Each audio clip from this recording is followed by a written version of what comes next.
ആറന്മുള ക്ഷേത്രത്തിൽ തിരുവോണസദ്യ ഒരുക്കുന്നതിനായുള്ള വിഭവങ്ങളുമായി തിരുവോണത്തോണി പുറപ്പെട്ടു. കോട്ടയം കുമാരനെല്ലൂർ മങ്ങാട്ടില്ലത്തെ അനൂപ് നാരായണ ഭട്ടതിരിയാണ് ഓണവിഭവങ്ങളുമായി ഇത്തവണ യാത്ര തിരിച്ചത്. ഐതിഹ്യവും ചരിത്രവും ഇഴചേർന്ന യാത്രയ്ക്ക് പതിറ്റാണ്ടുകളുടെ പഴക്കമുണ്ട്. ആ പതിവ് തെറ്റിക്കാതെയാണ് ഇക്കുറിയും മങ്ങാട്ട് ഭട്ടതിരി കാട്ടൂരേക്ക് യാത്ര തിരിച്ചത്.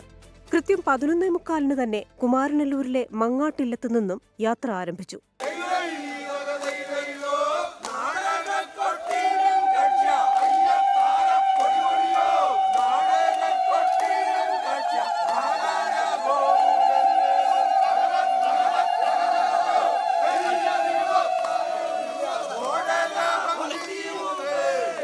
മങ്ങാട്ടില്ലത്തെ അനൂപ് നാരായണ ഭട്ടതിരിയാണ് ഇത്തവണയും കാട്ടൂരിലേക്ക് തിരിച്ചിരിക്കുന്നത്. പിന്നെ നമ്മൾ എവിടെയായിരുന്നാലും തിരുവാറന്മുളപ്പൻ എപ്പോഴും നമ്മുടെ കൂടെയുണ്ട്. ഇവിടെ നിത്യപൂജയുണ്ട്.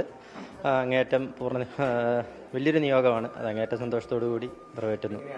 ഓണനാളിൽ ആറന്മുള പാർത്ഥസാരഥി ക്ഷേത്രത്തിലെ തിരുവോണ സദ്യക്കുള്ള വിഭവങ്ങളാണ് ഈ അകമ്പടി തോണിയിൽ കൊണ്ടുപോകുന്നത്. മീനച്ചിലാറ്റിലൂടെയും വേമ്പനാട്ട് കായലിലൂടെയും പമ്പയിലെത്തുന്ന തോണി തിരുവോണത്തലേന്ന് കാട്ടൂരിലെത്തും.